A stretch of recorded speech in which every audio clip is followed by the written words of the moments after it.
On an island in the Pacific, there is a stone worth more than a house. It is taller than a man. It weighs more than a car. A hole is carved through the middle, wide enough that dozens of people could slide a log through and lift it. Nobody lifts it now. There is another stone worth even more. You cannot see that one. It is on the ocean floor, where it slipped off a raft during a storm over a century ago.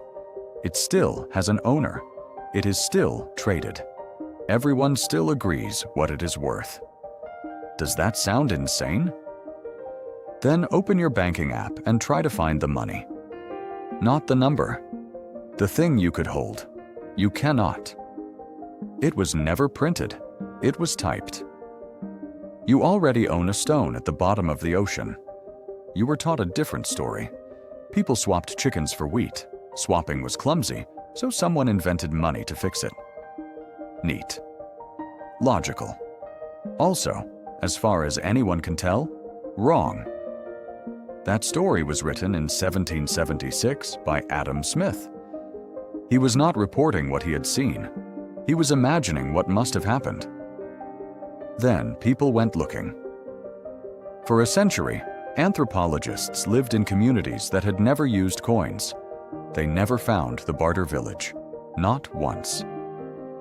In 1985, the Cambridge anthropologist Carolyn Humphrey put it plainly. No example of a pure barter economy has ever been described, and no case has ever been found of money emerging from one. So what were people actually doing? Something more sophisticated. Imagine a village of 150 people. Your neighbor fixes your roof. Nothing changes hands, but everyone knows he is owed.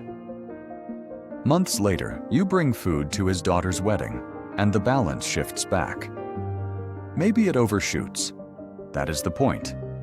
The debt is never settled cleanly, because settling it would end the relationship. That is not barter. That is credit, held in memory. David Graeber spent years assembling this history, and his conclusion was blunt. Credit came first. Debt came first.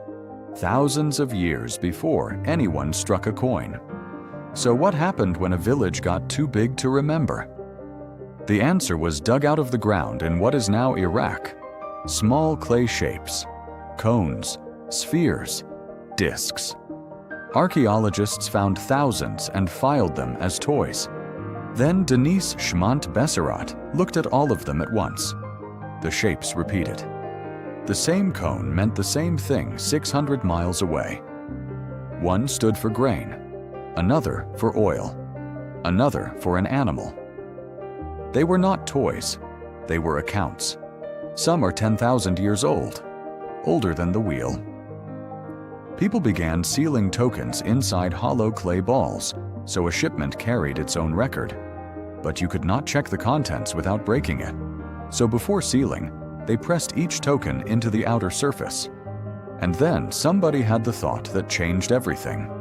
If the marks outside tell you what is inside, why do you need what is inside? The tokens vanish. The ball flattens. The marks remain. Writing was not invented for poetry, or law, or kings.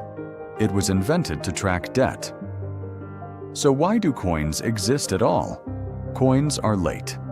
The first appear around 600 years before the Common Era.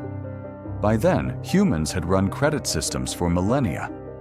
Think about who actually needs instant, physical, anonymous payment. Not your neighbor. Not anyone who will still be there next season. You need it for a stranger. Someone you will meet once and never again.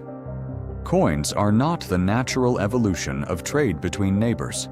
They are a tool for people with no relationship at all. Which brings us back to the island. The stones were quarried hundreds of miles away and carried home across open ocean. People died doing it. That danger is why they were valuable. They were too heavy to move once they arrived.